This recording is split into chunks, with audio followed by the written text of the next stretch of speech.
That should not have happened. And what's the first thing we do when teams lose like that? We look at the Get coach and say, "What emotional. are you doing?" So yeah, I mean, we talk about those emotional reactions and talk about Penn State with Franklin, emotional firings and everything. And but yeah, I mean, like you said though, had they not blown that lead and they won that Louisville game, then yeah, like you said, we are talking about put that sign down. We are talking about Pitt being in a position to control their own destiny, which in a way they kind of do now. Um, but they need some help.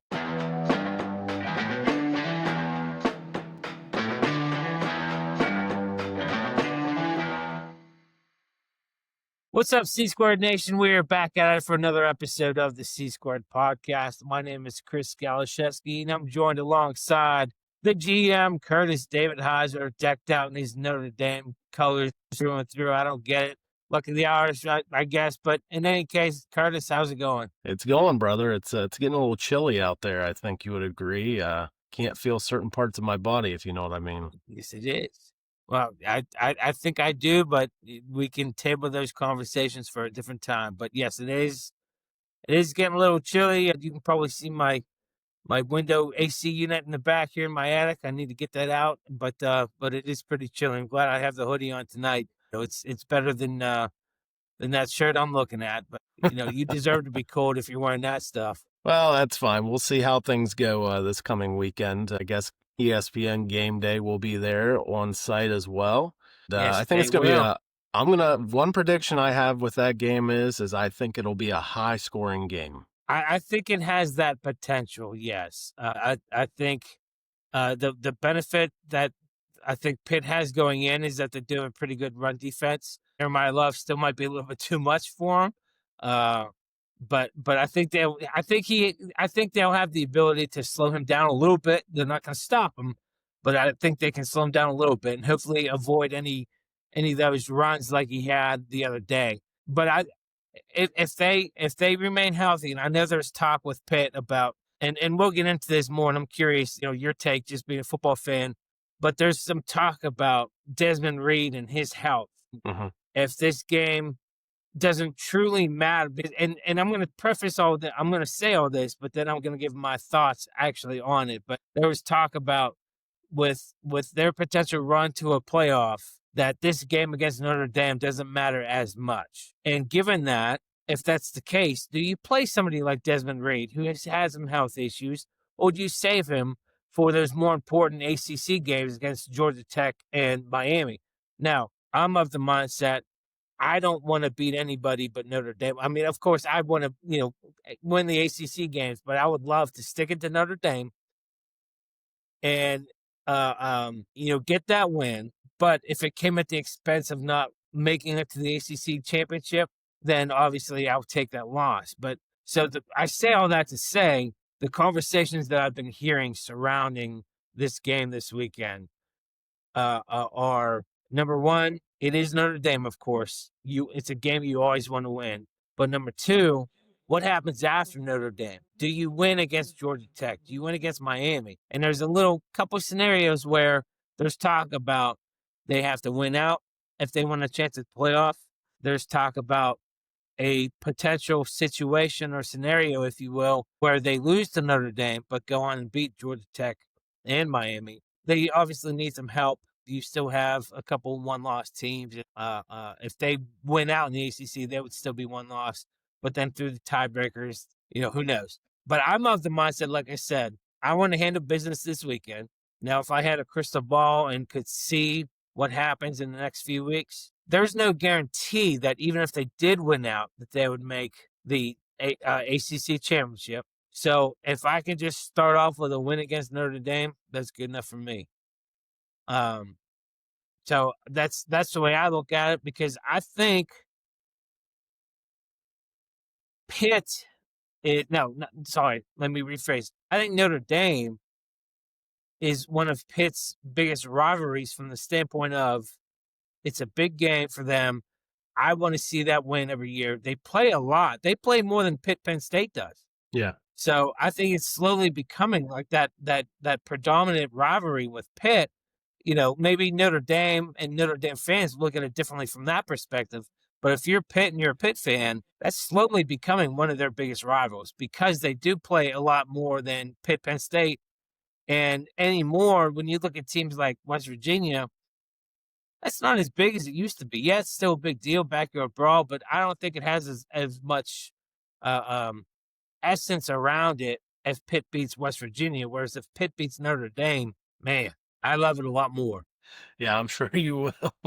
And to be fair, no, and this is not out of disrespect to either Galiszewski, but no, Notre Dame fans don't look at Pitt as a top level rival. We just don't. I mean, it's when you play Navy every year, and I know Navy's not that great, and we just whooped them by 35 or Yeah, 39. I'm sorry, but when you play them every they're single in. They're in year, it for a little bit. well, when you play them every single year, Navy is considered a rival.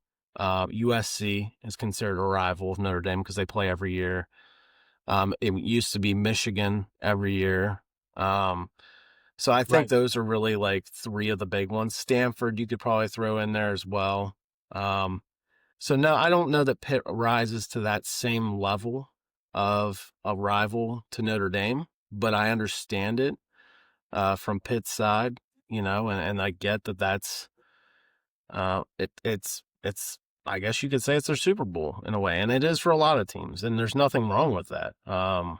But looking at your situation, yeah, I mean, I don't know. I mean, I'd almost rather just play. If you can play, play. Um, why not? I mean, you only get so Right. many games as a college player, for one. And two, if Right. nothing else, if you beat Notre Dame and then you beat Georgia Tech and Miami and you get to the ACC championship game, it probably helps your ranking where you end up in the playoff if you do win your title game. And maybe to the extent Mhm. that you host a playoff game if you're not in the top four.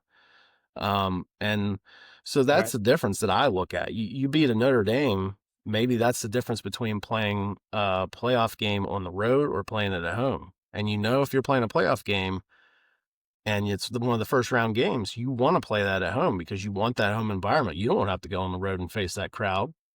Right. Yeah, and I think about it too. You said home environment. Pitt isn't exactly You don't have one. when you think home environment from a college football standpoint. Yeah, right. There isn't much of one, and I Well, can well, just and hope and that this and weekend against Notre Dame pack Acrisure. here's the other thing, though. I But I mean, also look at it from the the standpoint. problem, Galiszewski, is you guys play in an NFL stadium, so it's more Right. I don't know what the right word is. The architecture for the stadium itself is not your typical college football stadium. It's more conducive to an NFL Right. team. And that's why there's a distinct difference when you watch NFL games to college games. The environments are entirely different, partially because of how the stadiums are built. And Pitt doesn't have their own stadium to play at. They play where the Steelers play. So it's kind of hard to create an Right. environment that's a college field when it's not your field to begin with. It's the Steelers field. Well, I hope, and there's talk about what to do there, and I think we mentioned it a few weeks ago when we were talking about, the turf and everything. But there's talk about potential. What do they do? Do they build another stadium for Pitt? Do they build another? There's talk about too about building another stadium for the Steelers and then making Acrisure the new, stadium that Pitt will play at, which I think is ridiculous because it's miles away from campus. Why not build something in Oakland, where, the campus is, or at least closer than, the north side. But in any case, hopefully they can pack the stadium this weekend for the Notre Dame game. I think they will. I think there's going to be a lot of Notre Dame fans there because they not Notre even Dame traveling fans, Notre from Dame fans South Bend, but travel as just well as anybody in the country. well, they also come out of the woodwork. There's Notre Dame fans everywhere, and you don't find them until they're playing in town or they're whatever. So which I mean, let's be honest though, the majority of Notre Dame fans probably couldn't even find South Bend on the map. So I mean, uh, um, but going back to the game though, and their last three big games, who do you want them to beat? But I also look at it from the standpoint of if they beat Notre Dame this weekend, then Notre Dame's arguably out of the Oh, of they're the out for playoff sure. picture They're out for because that sure. that would be 3 losses under their Hmm. belt, And again, me as a Pitt fan, number one, we beat you. Number two, we knocked your ass out of the playoffs. Like I think that'd Hmm. be a win-win scenario for any Pitt player, any Pitt fan, whatever, or anybody Sure. that doesn't look like Notre Dame for the for that matter. But and I think, I mean, truthfully, not that I think they're the greatest team this year, but that's a team that you probably wouldn't want to go up against with their rushing attack and CJ Carr playing better than I thought he would this year. So I mean, anytime Notre Dame is out of it, that's gotta be, a win for any team, any coach. So Yeah, I mean, I don't know a lot about Marcus Pitt. Freeman can then pack his bags for Penn State after that. Oh, here we go. Run your mouth. Yeah. Wash that mouth out with soap, Galiszewski. Wash that mouth out with soap. Listen, I don't know enough No. about Pitt. I mean, Tough. I understand that Pitt has, a pretty good offensive weapon with their quarterback, their freshman quarterback, Mason. What's his last name? Mason Heinchel. Heinschel. So he's got a pretty good arm. I Yeah. know they like to throw it around a lot. Now, correct me if I'm wrong. They don't necessarily have a strong rushing attack. Is that correct? It's hit or miss, but no, they don't have. They do more of a. They're more of a running back by committee, but they don't have one. They don't have one standout. I mean, Des Reed is kind of a running back, wide receiver, return specialist. So he's not. Like I said, they're more of a running back by committee. So collectively, they can be pretty strong, but they don't have one. LaShawn McCoy, so to speak. Okay. So Yeah. So I don't know. I mean, when I'm looking at it, I'm seeing this game as a high scoring game, simply because Pitt's going to be throwing the ball all over the place. They're going to get their points mhm. because they're throwing it all the time. Notre Dame struggled early in the season to defend the pass. They've gotten better as the season has gone on. If I had to guess, I probably would, take Notre Dame in the game. Probably, I don't know, probably like a 38-27 game is what I would say, somewhere in that range. So I'd probably take Notre Dame by about 10, if I had to guess. But again, if Notre Dame's defense just decides to not show up and play any bit of defense at all against Pitt, I have no doubt that Pitt can easily win this game as well. So that's why I say only by 10. I don't think it's a blowout by any means. No, yeah, I don't think so either. I think right now Notre Dame's favored by 10.5. I think. I think that's at this point in time. I think that might be pushing it a little bit. I would say maybe 6.5 to a touchdown favorite. Um, but at the same time, there's the argument that much like we talked early on about the Colts on the NFL side.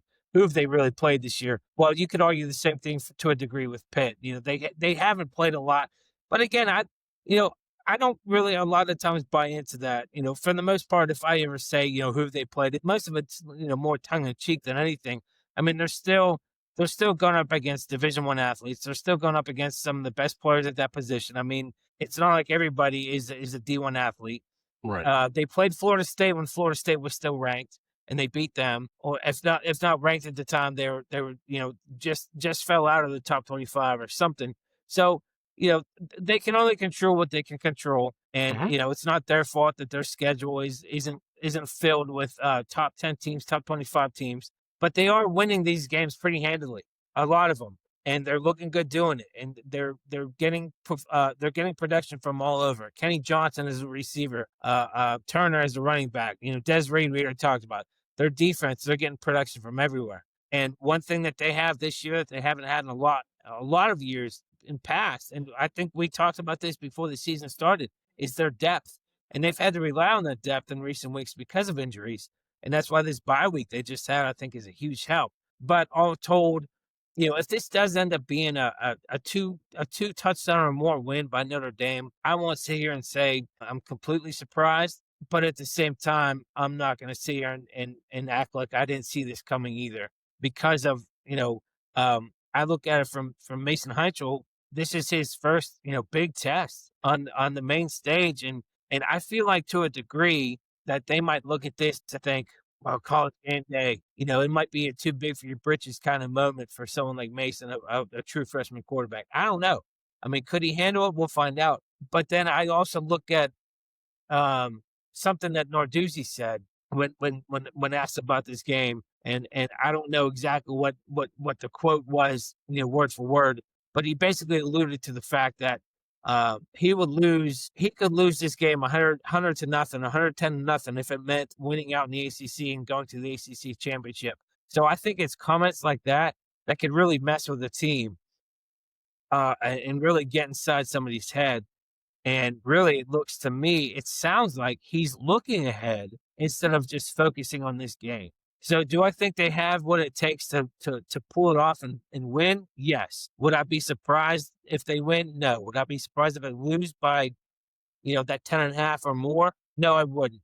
But ultimately, I do agree with you. I think it will be high scoring affair. Looking, I mean, any more high scoring in college is, 30 points plus, 40 points plus. But I still look at like a 30 to 27 type game as high scoring.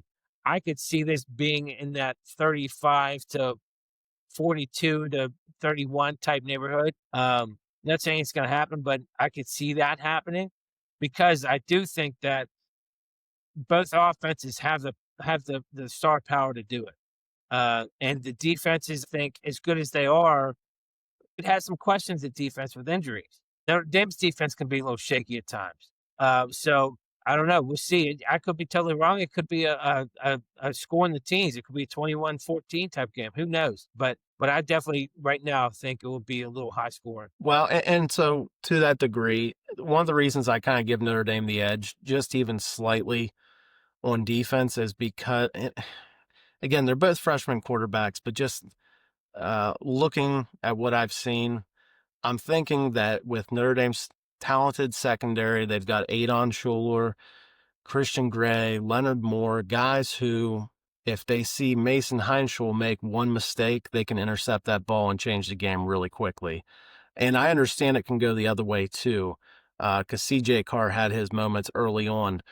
But it's just one of those things where I feel like the depth of Notre Dame's offense and key playmakers in the secondary for Notre Dame is kind of a combination of where I see this game going. And that's why I think Notre Dame wins by about 10. And it's not believe me, it's not a knock or disrespect to Pittsburgh. I think Pittsburgh, again, if Notre Dame doesn't come out with the right mindset, Notre Dame can get their ass handed to them without a doubt. And so it's really going to come down to, I think, how these teams come out with their mindsets. And we'll see on those first few series back and forth who's pushing the ball up and down the field and who's getting stops, who can kind of dictate the pace that they want. And if it's Notre Dame, they're going to be go, go, go, go. I just think it's hard to stop two dominant running backs in Jeremiah Love and Jadarian Price.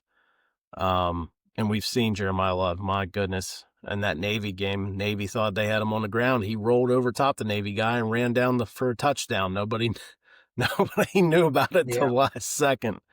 So, yeah, I think it's going to be a good game, and I hope it's a good game because I think Pitt has really come along and come along a lot farther than what I think either of us really would have thought that they would be at this point. And to think where Pitt really could be sitting had they not blown that game against Louisville. I mean, that's crazy to think. But they could be sitting. They could be Yeah. sitting Yeah. already It, in it really position to is. go to the ACC title game. Right. Yeah. And that was the game that I was calling for Narduzzi's job because of the Keep calling for just it. the fact that they blew that game, and I was putting that on Narduzzi, and I did say a couple weeks later that he was starting to turn on me, and that was obviously looking back on it, I don't regret saying that. That was that someone might say that was a knee jerk reaction, but at the same time, that should not have happened. And what's the first thing we do when teams lose like that? We look at the Get coach and say, "What emotional. are you doing?" Uh, so yeah, I mean, we talk about those emotional reactions and talk about Penn State with Franklin, emotional firings and everything. And but yeah, I mean, like you said though, had they not blown that lead and they won that Louisville game, then yeah, like you said, we are talking about put that sign down. We are talking about Pitt being in a position to control their own destiny, which in a way they kind of do now. But they need some help. win out or not, you still need some help. So I think that is as it is right now. Like Virginia would still have to lose a game, even though they just lost. I think they would have to lose one more. Duke, I think, still has one loss right now, so there's that game to worry about. Some other teams that have one loss. So either way, you have to take care of business. They have what it takes. It's just a matter of will they.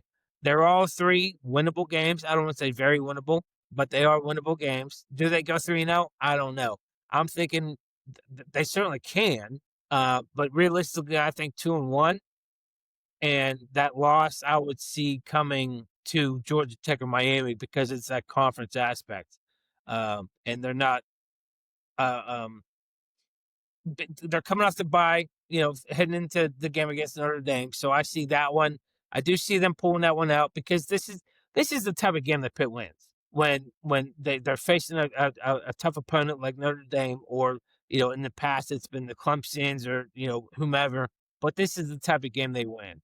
They You come want to in, put their a back $20 against the bet on it? wall. They don't have a lot of people behind them, and they pull it out. I'm sorry? You want to put a $20 bet on it? A $20 bet, man. I don't make the kind of money you do, but yeah, yeah. Well, I'll put a $20 bet on it. So there's no turning back on it now. I mean, I was gonna say like send me a Notre Dame hat and I'll wear it on the show next week or something. But, no, that's fine. That's fine. I'd probably end up wiping my ass with that hat anyways. So yeah, $20 bet.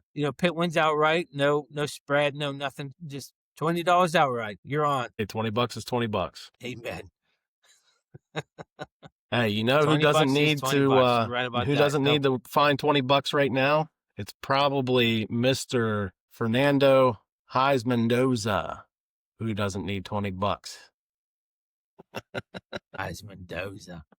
Mendoza. No, he probably Listen, doesn't because he's getting paid right now as we speak, and he's gonna get paid in yes, less than a year's time. listen. I mean, I just want to say, first I'm of listening.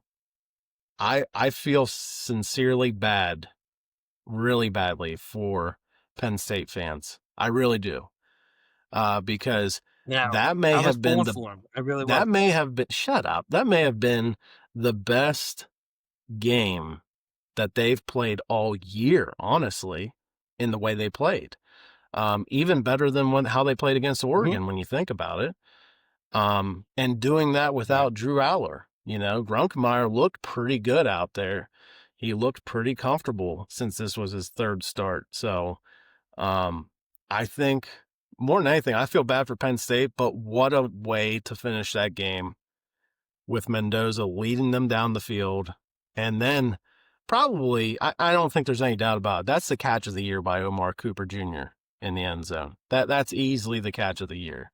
That might be the catch of the century, man. Have you ever seen a better coach than that? I mean, certainly not a better toe tap. I mean, the fact that he he might have had the given awareness, Santonio Holmes a run for his money. the fact that he had the awareness to pull his left foot up or his right foot up or whichever one it was and not let it touch first is just insane to me. And, Penn State was basically, once they got the first and goal, Penn State's motto was, well, we're going to go all out blitz every single play, and they're going to have to beat us one-on-one.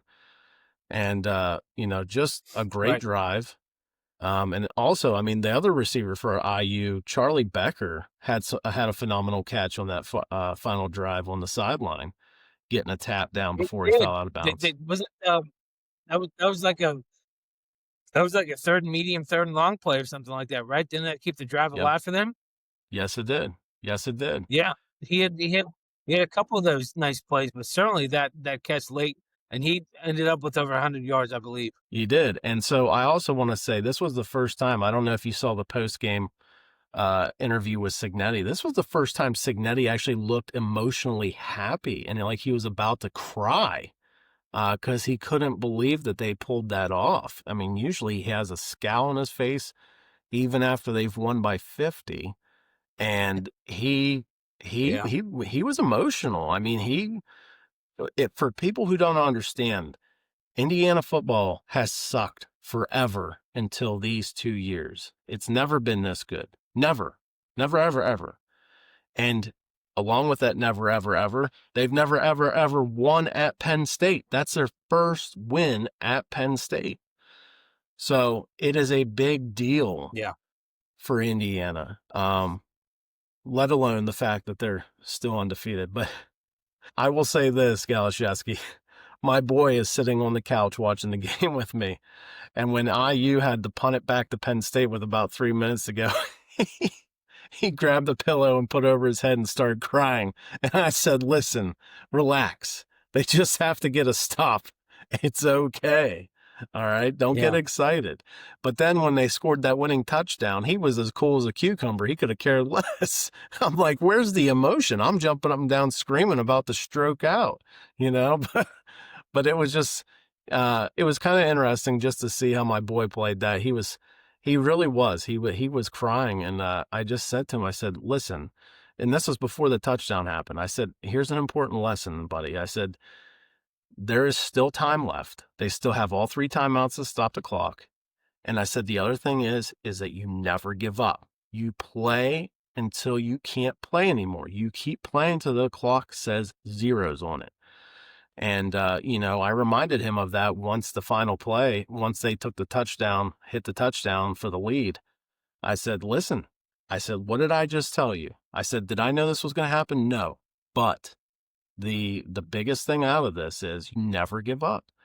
Just because things haven't gone your way or they haven't gone your way at all for most of the game doesn't mean you give up. And just because your opponent comes into the game 3-5 doesn't mean you take them lightly.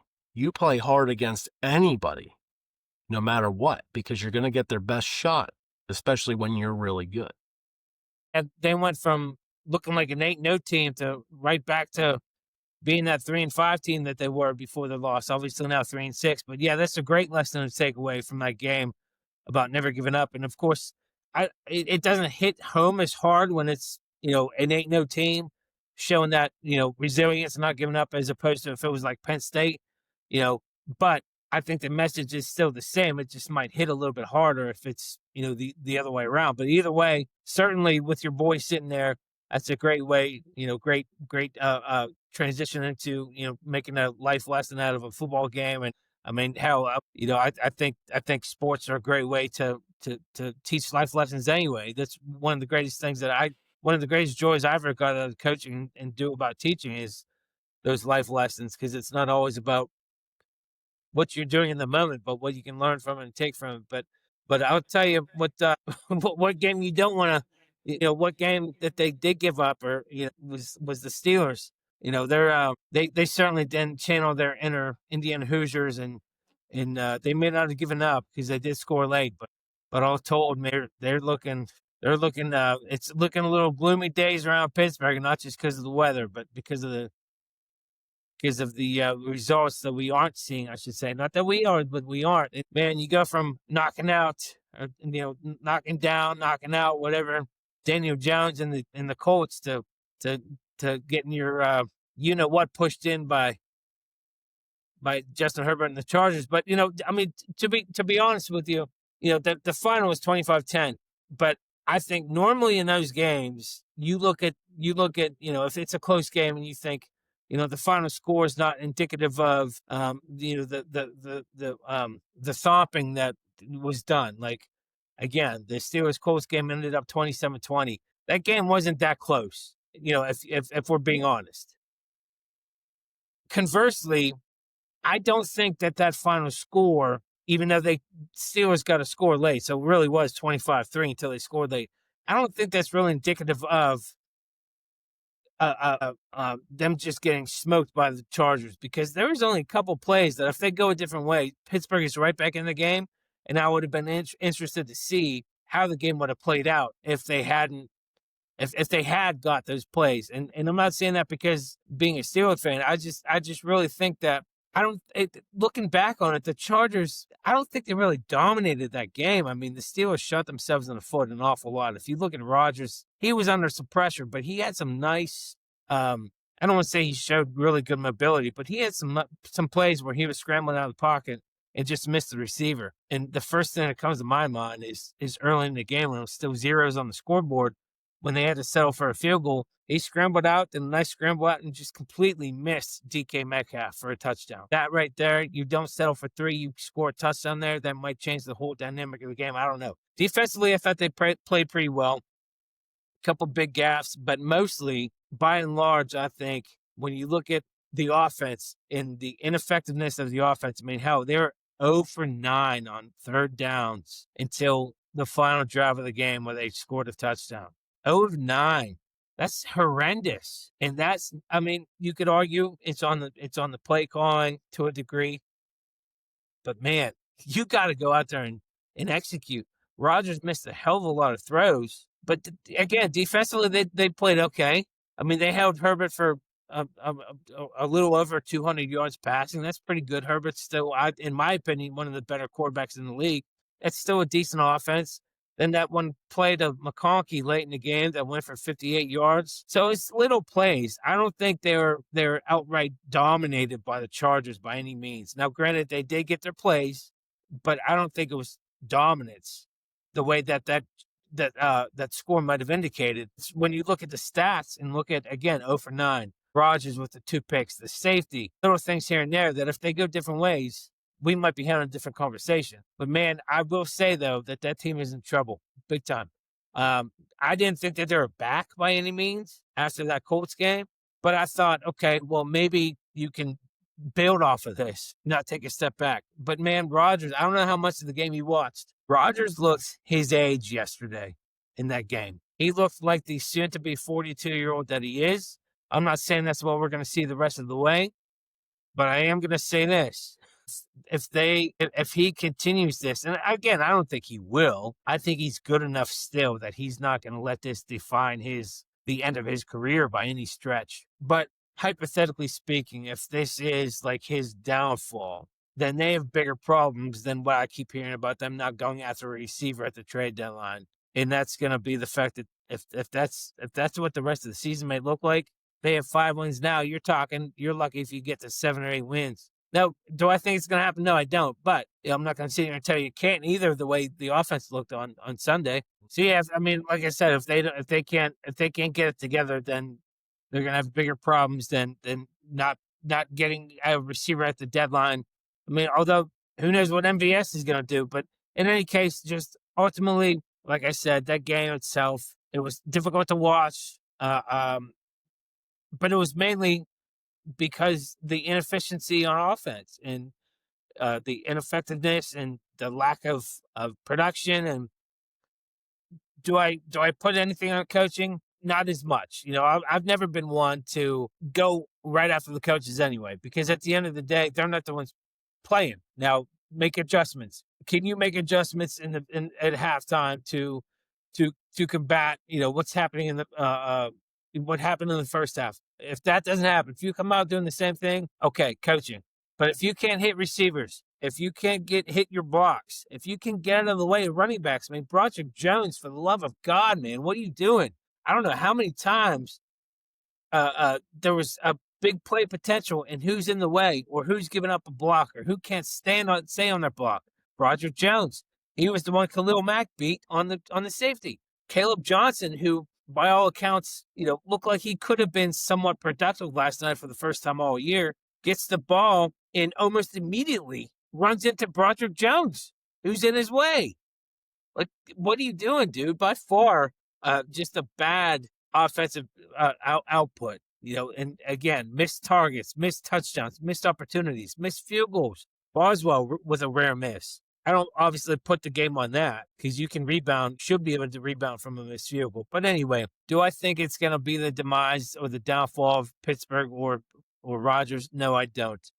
But it puts that bad taste in your mouth because you saw for the first time, at least in my opinion, this year, Rodgers looked like the 42-year-old that he's going to be here like next month. I think he turns 42. Bengals this weekend, a little bit of a rematch from a few weeks ago when you should have won that game and you didn't. Joe Flacco is going to be looking for more blood.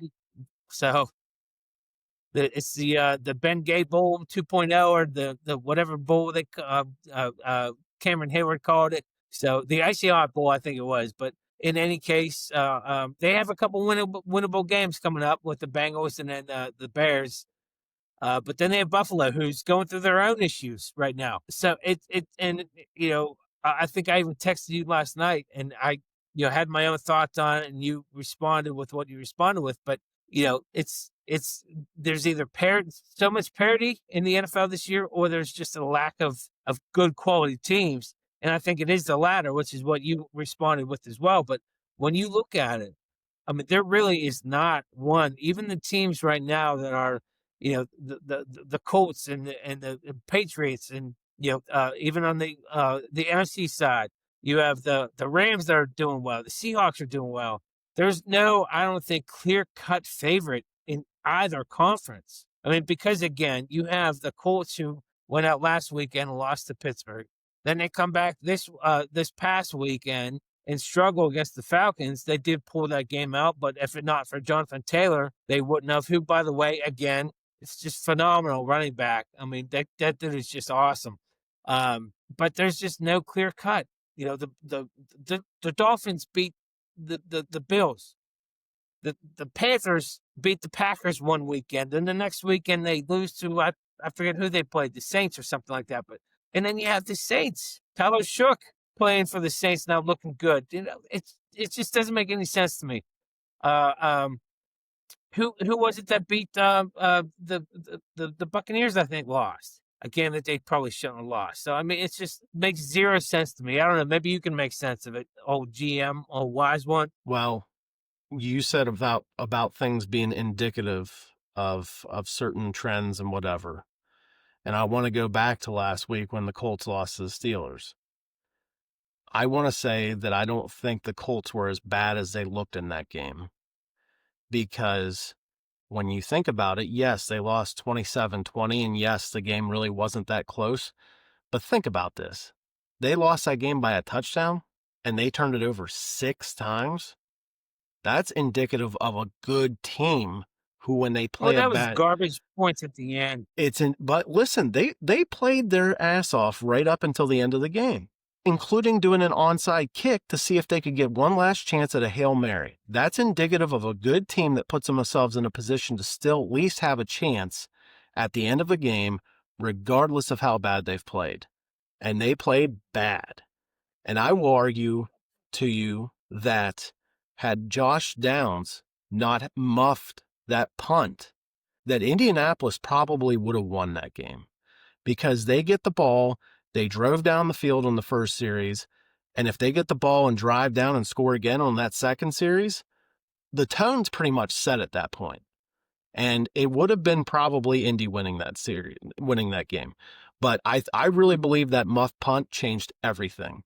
All of a sudden, Pittsburgh was jumping on everything. They were flying all over the place. And maybe I'm wrong, but it was a tone setter. And you and I have talked about that with the Pitt Notre Dame game, tone setting. And I think that was the play that changed everything. I sat there, and as soon as I saw it and I saw that play happen, I said, here we go. Because it wasn't lining up right. And yeah, it certainly plays like that make you think.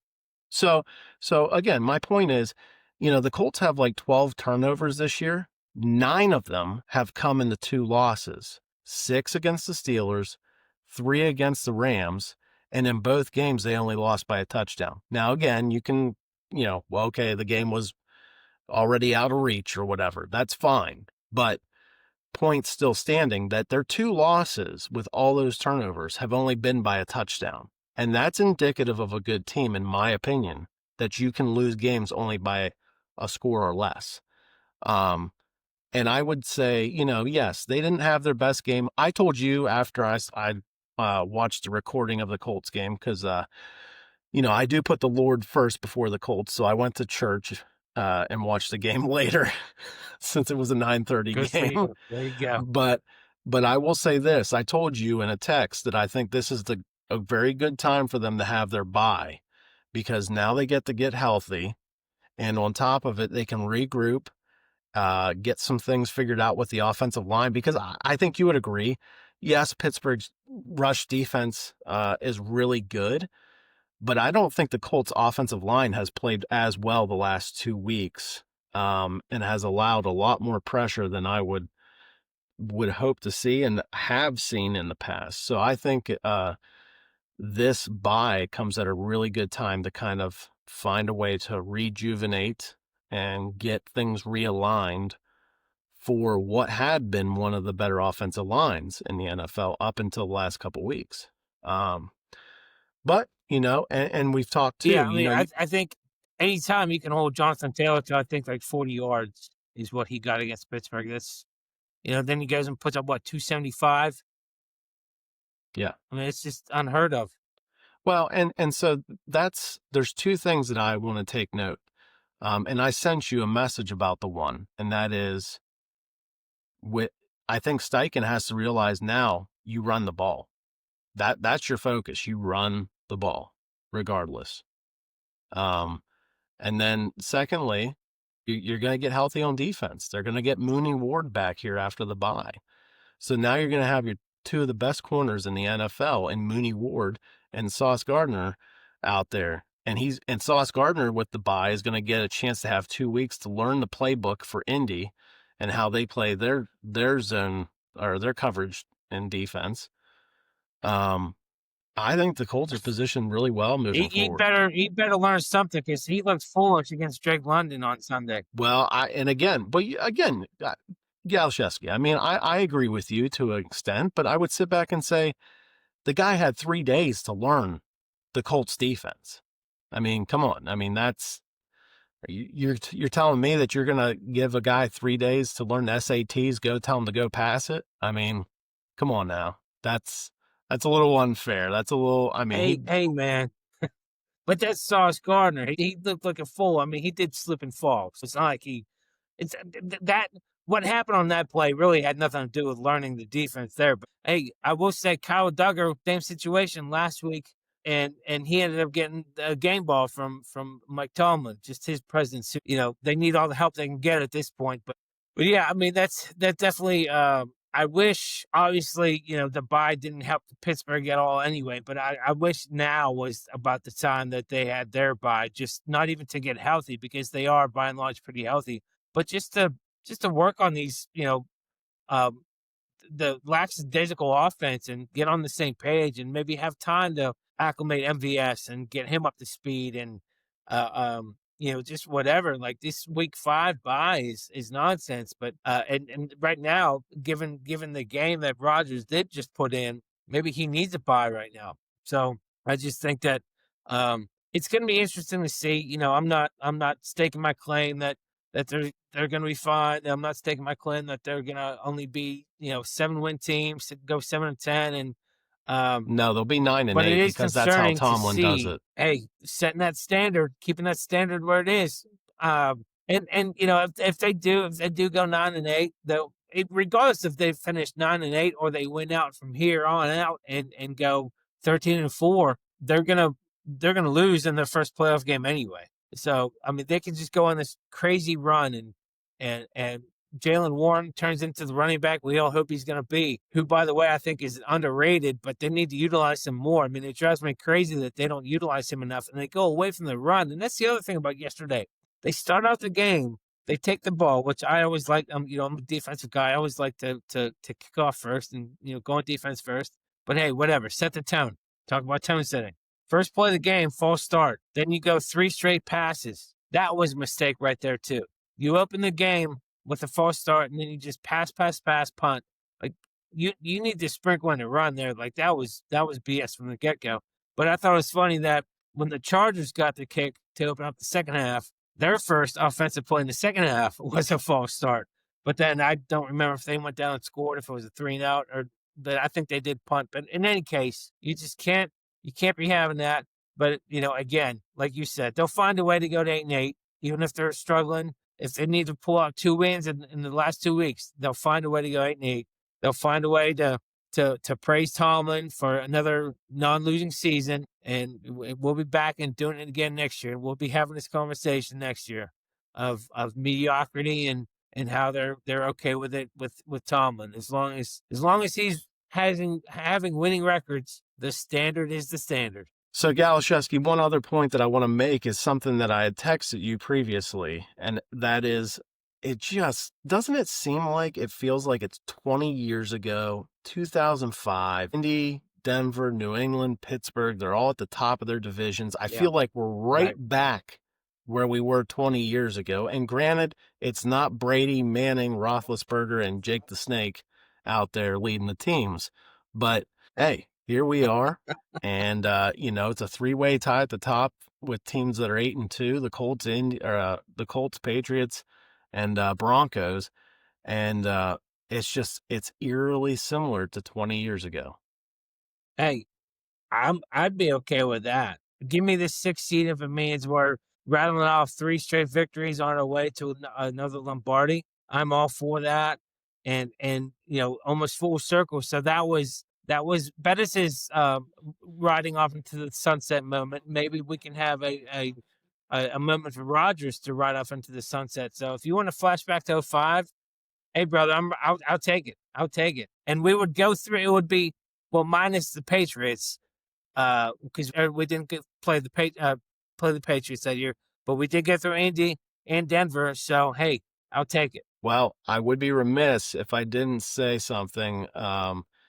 I asked my boy who he thought was going to be in the Super Bowl this year, and he may have some bias, but I recorded him saying this the other day, yesterday actually, and he said that he thinks the Super Bowl is going to be Indianapolis against Detroit for the Super Bowl. Who said Indy versus Detroit? Heck is going on, man? Curtis is having some technical difficulties, so we'll just keep it going until he gets back. So yeah, I mean, like he brought up in '05, the Steelers beat the Bengals, the Colts, and the Broncos in that order. That was the year that Chemo rolled up on Carson Palmer's knee, took him out, but a they just soared their way. Now, granted, they didn't have the team. They don't have the team now that they had back then with the defense of the Troy Polamalu's, the James Harrisons, James Ferrier, Brett Kiesel, Aaron Smith, those guys. Nor did they really have the offense for that matter. Willie Parker, Jerome Bettis, receivers. Drawing a blank on the star receivers, Hines Ward, Randall L., those guys. Cedric Wilson. Not that Cedric Wilson was something to write home about, but I would certainly take it. Who wouldn't? I would take an overtaking by Baltimore if it meant we get the 7th seed and just roll right through the playoffs. That's fine with me. Perfectly fine with me. I would rather that than go on, win the division, maybe win out, like I talked about earlier, and finish 13-4, but lose in our first game. I mean, 13-4, they'd probably get a bye, but then lose their first game in the playoffs. No, thank you. I'm not okay with that. So I don't know. We'll see what happens with that. But right now, they just got to figure something out and get the ball to Jalen Warren more. He had 14 carries, I think it was, for 70 yards. That's pretty good. It's about 5 yards a carry. Why only 14? The way he's running the ball, give him 25, maybe even 30 carries a game. He can do it. He's built for that. You see the way he runs out there. What are you doing? Not giving him the ball more. He has 70 yards on 14 carries, averaging 5 yards a carry, leaping over guys. Yeah, so the other thing I'd be remiss Okay. if I didn't mention is that yesterday I was asking my boy, and mind you, he's a 7-year-old boy who, has an inherent bias towards the Colts. I'm not sure why, but at any rate, I asked him, I said, why, or not why, but who would you pick as of right now? Who do you think's going to the Super Bowl? And he said to me, definitively, he said it's going to be the Colts versus the Lions in the Super Bowl. That's what he says it's going to be.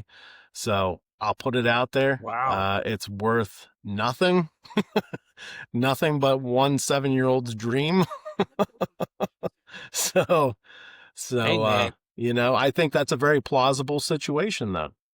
Yeah, for sure. I mean, especially at this point, the way that they're playing. I mean, I know Detroit last week lost to Minnesota, but I don't think that's indicative of that team because they just bounced back and took care of.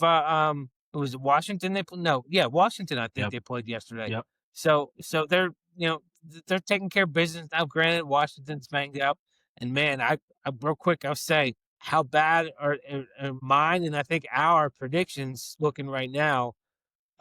between having Buffalo come out of the AFC, and I know I had Washington as my team out of the NFC. I it's looking grim right now, dude. They both need to pull an '05 Steelers right now, because as it is, uh, um, Buffalo's a wild card team, and Washington, I'm not even sure where they stack up in the standings right now. But anyway, yeah, I think, how cool would that be if he's right? I mean, obviously, just for him being 7 and picking that, but how cool would it be for him to experience your team? Maybe not his team yet, but it will be at some point at 7, winning a Super Bowl like that, or even playing in it for that matter. I mean, Yeah. I think I was 10 the first Super Bowl I saw the Steelers play in, but that was the Neil O'Donnell conspiracy of, did he really conspire with somebody to throw that game away or not? Super Bowl 30 lost to the Cowboys, but in any case, it was still pretty cool to throw that out there and see that your boy is getting involved and paying attention, and letting you know his feelings and thoughts and everything. So maybe he's right, and like I said, that's not a far-fetched matchup right now as we sit here today. No, I don't think it is. I think, again, the Colts have a pretty good shot. I still stand by what I said. First of all, my prediction about the Colts Steelers was correct when we talked on here, because I had told you on here on our podcast, I said if they won against or if I was hoping they would win against Green Bay so they wouldn't come in all amped up against the Colts. Well, what happened? They got their butts handed to them by Green Bay, so they were ready to roll Yeah, against the Colts. And so, they sure did. I kind of sit back and I go, again, I still think the Colts are in a prime position to go off the bye and win at Kansas City in 2 weeks. I really do. And secondly, don't be surprised if that Kansas City Indy game gets flexed, because starting that week is the week when they can start flexing games around to have the better games in prime time. Don't be shocked if that gets flexed to like a Monday night or something.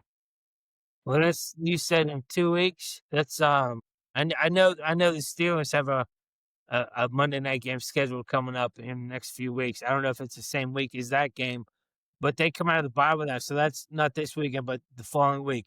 Is what you're saying? Right. Okay. Well, yeah, that's not.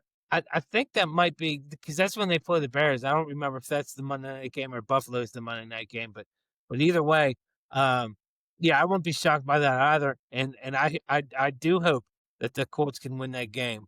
Uh, not from the standpoint of, I want them to keep on winning, but hey, man, anytime the Chiefs lose, that's okay in my book.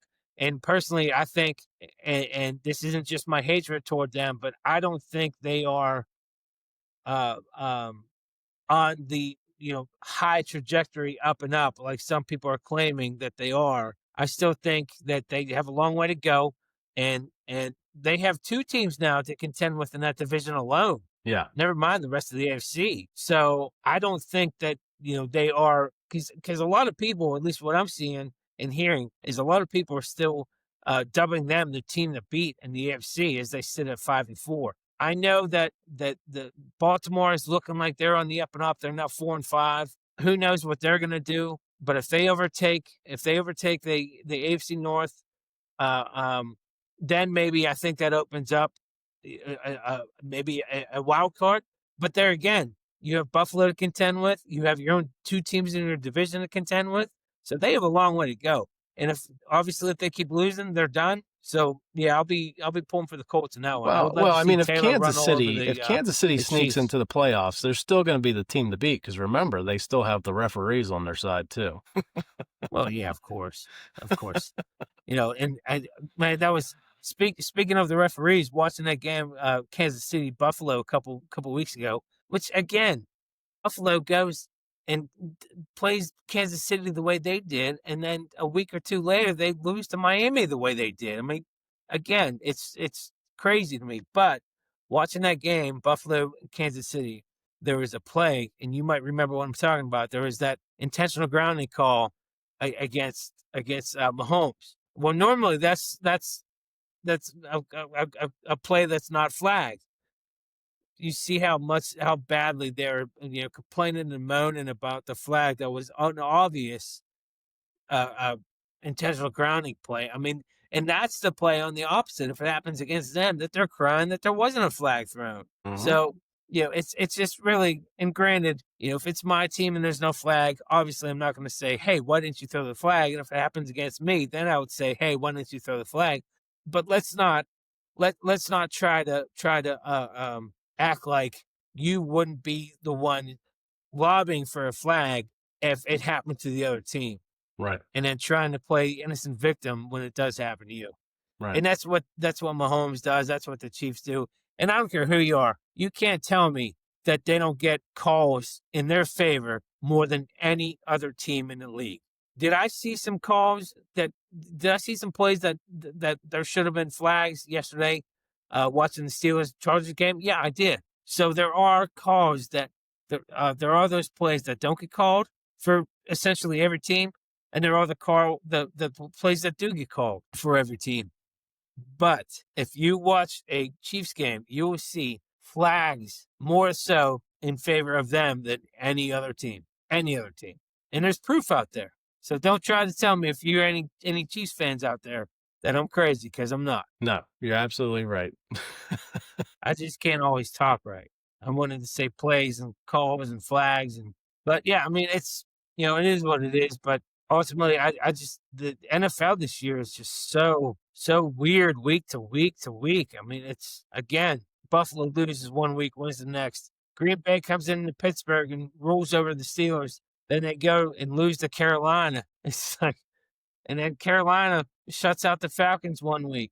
Then the Falcons go and beat this team, and then it's not making any sense this year. So there's no telling what's going to happen. I mean, we still have a good amount of football left, but there's no telling what's going to happen. I mean, what it's going to look like, and who the star players are going to be. I mean, and then that not that they're great teams, but Houston and Jacksonville game on Sunday, that was a crazy game. I think it was the biggest deficit that Jacksonville has ever let up. Or the biggest lead that they've ever let up in their franchise, and their storied franchise as good as they've been. So, I mean, it's right up Jacksonville's alley to do something like that. But but I mean, but it's just it's a crazy season when Daniel Jones has a team on the way to arguably a number 1 seed. Sam Darnold is replicating his season from a year ago with a different team, where everybody thought, he's what McConnell, this offensive genius, but when he leaves there, he's not going to do well. Well, he's proven that he is going to continue to do well. And, where Kyler Murray is still playing his video games instead of looking at the playbook. So there's all these storylines that just aren't quite adding up. And Josh Allen, is he still one of the best? Are the Bills done? And I will say this, though, as much as I am starting to lose a little bit of faith in my pick with the Bills, I still would say, for my money, Josh Allen is the best quarterback in the league. Oh, 100%. I won't argue you on that. There's no doubt about that. He's seasoned, and in the clutch, he's as good as they get. Yes, he is. Yes, he is. So, speaking of as good as they get, we'll see what happens on Saturday. Pitt Notre Dame. We'll talk again before then, and I'll rub it in a little bit more, next time out. But I do want to throw out there, we will have a guest on the show next time out, and we'll hear some powerful testimony and continue those conversations of getting those of you on here to share your words, share your testimony, so we can continue to grow our kingdom. But Curtis, I will turn it over to you for any final thoughts. My final thoughts are, and you mentioned things that don't make sense. So my final thoughts are something that doesn't make sense, and that was the election results of the other week. I'd be remiss if I didn't say that. First of all, people out there want to say this is a repudiation of Donald Trump. It is no such thing. The biggest part of the elections took places in the areas that are blue already. So for Democrats to win is not exactly a surprise. Seeing Virginia go back to a Democrat governor, okay, I talked about it on the previous podcast. Winsome Earl Sears did not really run a great campaign, and Virginia is, as much as people would like to call it purple, it's really blue. It's gone blue ever since Obama ran, and it's stayed that way. New Jersey, they've seen over 100,000 people defect out of that state just because of what their current governor has been doing. So it was going to be an uphill battle for Jack Ciattarelli to win that race just because of the lack of people to be there that would have made a difference. I didn't think he'd lose by 13 points, but so be it. New Jersey's a blue state. It is what it is. And then in New York City, if you want to know, Galiszewski, what doesn't make sense? What doesn't make sense is that there were 12% of Jews that voted for Mamdani. How the hell does that make any sense? And even better, 84% of Gen Z women voted for Mamdani. And this is a guy who does not denounce the idea of Sharia law. And he also is pro release the people out of prison. He's also anti-cop. And so if you're a woman in NYC, tell me how the hell you think having a communist, even though he calls himself a democratic socialist, really that's just socialism with the sprinkles on top, Right. is going to make you safe in that city. He's not going to make you safe. And now all of a sudden, look, I will say this. I have said in the past, and I'll say it again, Galiszewski, for everything that happens, there's always something that comes out of it. And I think there's going to be a lot that comes out of this. One is that Elise Stefanik is running as a Republican for governor in New York, for New York State. I think Mamdani's election to be the mayor actually helps her to potentially pull off the upset in New York State to win the governorship over Hochul because she backed Mamdani. And the other thing is, I think a lot of people in New York City are about to learn a very valuable lesson. And that is, they're going to come to find that those city-run grocery stores aren't going to have any food. They're going to be empty, and the buses aren't going to go faster like he promised, and they're not going to stay free forever like he promised. And all the business that's there is going to start to leave because he wants to up the tax rate for corporate businesses to match what New Jersey has, which is the highest level in the country. And so, again, these are things that just don't make sense. But I think sometimes people need to learn lessons and struggle because they don't pay attention to history and they abdicate responsibility.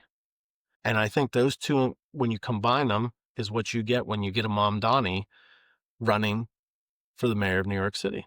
And so, again, it doesn't make sense. I certainly hope things work out well. I certainly hope there aren't more crime. I hope there isn't more crime. I hope there isn't more homelessness. I hope there isn't more starvation. But I don't see things going well.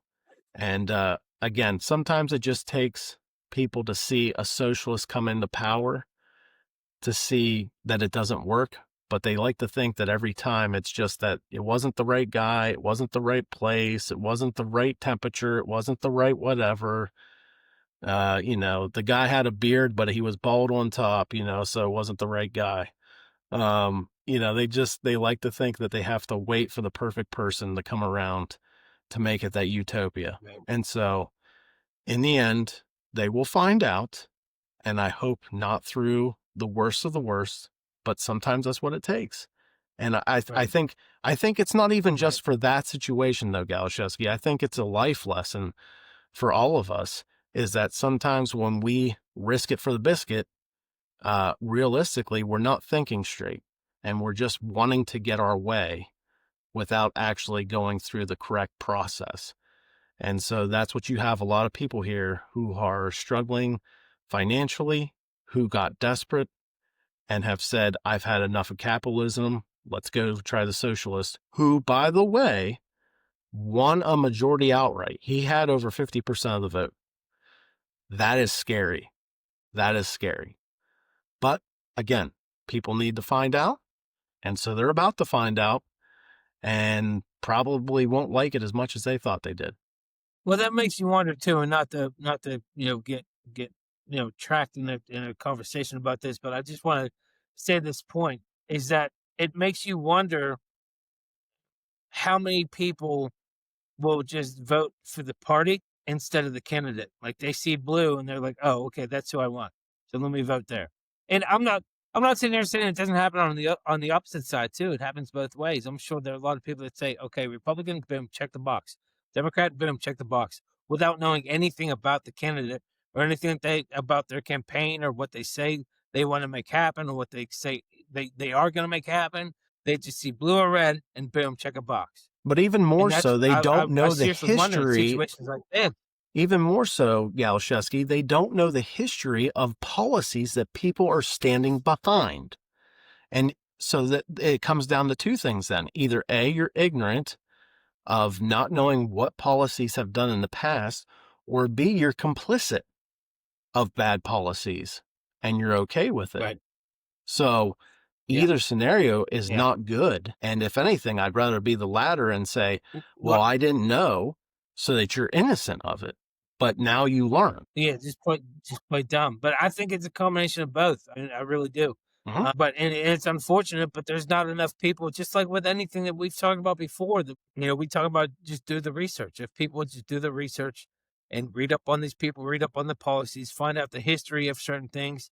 If it didn't work, okay, we'll find out why it didn't work. If it did work, you still want to know why it worked. So you can keep doing that thing or whatever the case may be. Just do your research. Not just from this election standpoint, but from whatever. Do your research about whatever it may be. If it's illnesses, medication, politics, whatever, sports, anything. Do your research. Do your homework. I'm talking to you like my students now. Do your homework. So, with that being said, that's the message for today. Do your homework. Go Patriots. Go Steelers. Go Broncos. Go the other team that's in the lead right now. Anyway, go Pitt. Thanks for listening. This has been the C Squared Podcast. We will see you next time. God bless. Have a good night.